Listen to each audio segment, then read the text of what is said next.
ոլորտեր։ Դավաճանած հոգեվորականները պետք է պատժվեն։ Ես միշտ ասել եմ որևէ որակում չեմ տալու, չենք տվել։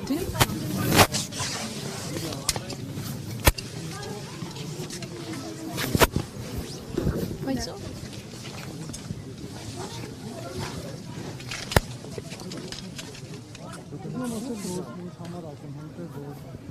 Եպիսկոպոսների հայտարարած հավաքի հետևում կանգնած է անձան վարչապետը ասում եմ եւ նրա նպատակն է նրա նպատակն է ամբողջությամբ ենթարկեցնել իրեն եկեղեցին, որպեսզի եկեղեցու այլևս առաջնահերթությունը չլինի առաջնահին սահմանադրական առաքելությունը, իսկ մեր սահմանադրությամբ ակնհայտ է, որ պետությունը ճանաչում է եկեղեցու ազգային եկեղեցու դերը իբրև հայաստանյան առաքելական սուրբ եկեղեցու հայ ժողովրդի կյանքում, հոգևոր կյանքում, ազգային ինքնության պահպանման կյանքում եւ օրենքն էլ հռչակում է եկեղեցու ինքնակառավարման իրավունքը նվիրապետության սահմաններում։ Հիմա ակնհայտ է այսքանից, որ վարչապետը չունի որևէ լիազորություն միջամտելու եկեղեցու ներքին գործերին, նույն սկզբունքով էլ չունեն իշխանության որևէ ներկայացուցիչ, առավելևս պաշտոնյաներ, միջամտելու եկեղեցու ներքին գործերին։ Մենք չպետք է մոռանանք նաև, որ մեր եկեղեցին այսօր ադրբեջանական թիրախում է եւ ադրբեջանական իշխանությունը հայտարարել է պետական ծրագրով մեր եկեղեցին որպես թշնամական կառույց։ Հիմա այստեղ շատ կարեւոր է նաև գիտակցել, որ մենք չենք կարող ապրել անընդհատ ու չպետք է ապրենք անընդհատ տագնապի մեջ, անընդհատ լարվածության մեջ եւ տպավորություն լինի, որ մենք հայ ժողովուրդը պայքարում է իրար դեմ, մեր հասարակության տարբեր մասեր պայքարում են իրար դեմ, որովհետեւ այս ամենը, այս ինչ որ տեղի է ունենում, սա Հայաստանի վարչապետի Նիկոլ Փաշինյանի քաղաքական օրակարգի օգտին է, սա արդյունքում մեր երկիրը ոչ զարգանում է, սա մենք ոչ ունենում ենք աշխատատեղեր ունենում ենք նոր, ոչ, մեր երկիրը ամրանում է, ոչ, մենք ունենում ենք զարգացած զինված ուժեր, անվտանգություն, ադրբեջանական զինծառայողները դուրս են գալիս մեր սահմաններից, ոչ, հետևաբար սա օրակարգ է, որը մեզ պարակտում է, մեզ ավելի թուլացնում է եւ լուծումը սրա ես կարծում եմ մեկն է, մենք պետք է ունենանք այնպիսի իշխանություն, այնպիսի պետություն, որտեղ իշխանությունը չի միջամտում եկեղեցու ներքին գործերին, այլ բացառապես պահպանում է օրենքը եւ իսկ իհարկե նաեւ եկեղեցականներն կարիք չունեն այդ պարագայում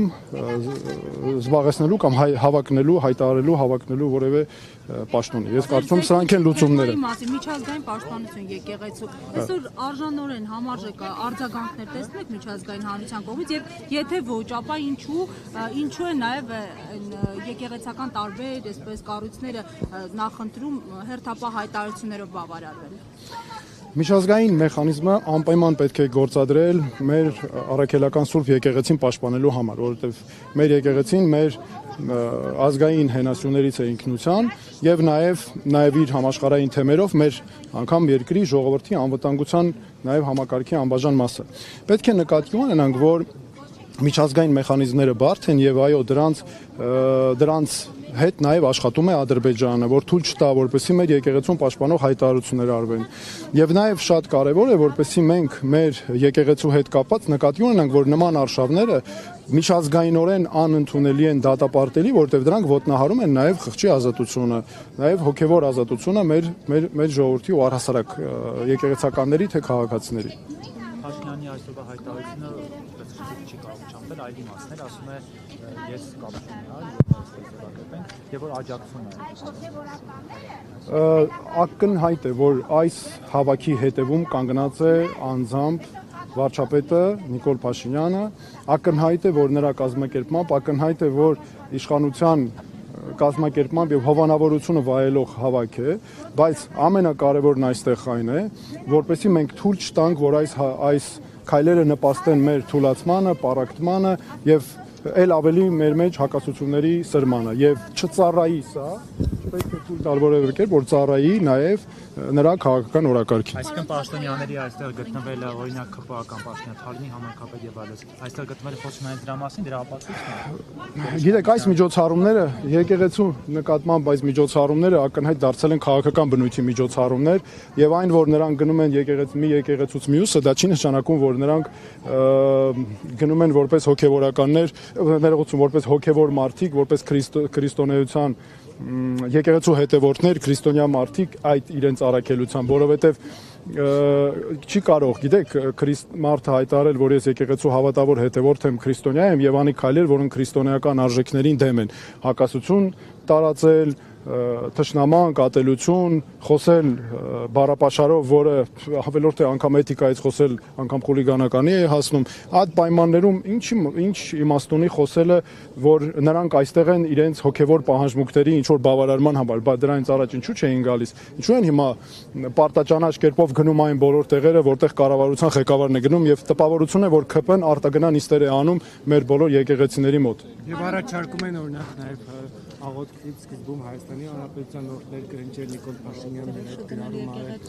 Սա նորից քաղաքական արշավի մաս է, սա եկեղեցու դեմ արշավի անբաժան մաս է։ Մենք պետք է նկատի ունենք, սա շղթա է։ Մենք, տեսեք, իրավունք չունենք դիտարկել սա որպես առանձին գործողություն։ Սա մեծ process-ի շղթայի անբաժան մաս է։ Յուրաքանչյուր քայլ ուղղված է այդ նպատակին հասնելուն։ Մի դեպքում փորձում են անել, տեսնում են չի ստացվում, մի դեպքում ուզում են այլ կերպ մոտենալ։ Հիմա անցել են առավել վտանգավոր մեթոդներին, որոնք եկեղեցին ներսից պարակտելն է։ Տեսան, որ դրսից իմ կարծիքով չի ստացվում, հիմա անցել են եկեղեցին ներսից պարակտելն։ Սկզբում հոգևորականներ, որոնք ասենք ինչ որ եկեղեցիներում են հոգևոր ծառայություն մատուցում, հետո անցան տեսեք ավելի բարձր դասի արդեն եպիսկոպոսների եւ այլն եւ որոշումներ առ ոչինչ ԿԳԲ-ի գործակալ։ Գիտեք, դա շատ ծիծաղալու է, շատ ծիծաղալու է, որովհետեւ ամենը եկեղեցու ներքին գործն է, կաթողիկոսի ընտրությունը, կաթողիկոսի եկեղեցու այդ հարաբերություններ, եկեղեցու ներսում եկեղեցականների հարաբերությունները, կանոնական իրավունքի կիրառումը, հոգևորականների միջև հարաբերությունները, կարգալույս լինելը, ձեռնադրումը եւ այլն, դրանց հետ իշխանությունը, աշխարհիկ իշխանությունը որևէ առնչություն չպետք է ունենա։ Դա ոչ միայն հակաէթիկական է, հակահոգևոր է, հակաեկեղեցական է, դա անօրինական է, դա ապօրինի է, ոչ միայն պարզապես ապօրինի է, այլ հաճախ նրանց գործողությունները քրեորեն պատժելի են եւ դրանք հանցակազմեր են պարունակում իրենց մեջ։ Եթե կան մեղադրանքներ, որ վեհափառը գործակալ է, ինչու չկա քրեական բարի։ Տեսեք, մեր երկրում իրականում պետք է լինի կա իրավունքի ասեց Այո։ բացատրեց, ասեց բարձում է իրանք ԽՍՀՄ-ի քաղաքացիներ են ու ԿԳԲ-ի գործակալներ։ Գիտեք, կառավարության ղեկավարը ունի կոնկրետ լիազորություններ, կոնկրետ պարտավորություններ, շրջանակ ու ինքը կարող է անել գործողություններ, որոնց համար պետք է լիազորված լինի օրենքով։ Հիմա եթե նա այդպիսի հայտարարություններ է անում, դրա ճանապարհը շատ պարզ է, խնդրեմ հրաժարական է տալիս կամ իր այս երբ դառնա նախկին շուտով, նա կարող է վերադառնալ իր թերթի խմբագրություն եւ զբաղվել հոդվածներ գրելով։ Ես կարծում եմ շատ լավ առիթ կլինի նաև արդեն իրավունքի գերակայության սկզբունքով դրանից հետո այդ ինչ որ գործողություններ արվեն եւ այլն, բայց այն որ երկրի վարչապետը նման այսպես լիազորություններ ունենալով նման հայտարարություններ է անում, այդ նշանակում է որ այստեղ ավելորդ է խոսել որևէ օրենքից անգամ, այն էլ չենք խոսում ինչ աստիճան են ոտնահարվում լիազորությունները եւ իջարը գործադրվում նման բամբասանքներ տարածելու համար։ Հիմա ես չեմ հասկանում երկրի ղեկավարը ինչ է բամբասանք տարածող է, ասեկոսեներ տարածող է, օրենքով մեխանիզմներ կան, թող այդ մեխանիզմները Երկել որ աղջիկ ունի, ուրեմն ամենը նորից եմ ասում ձեզ,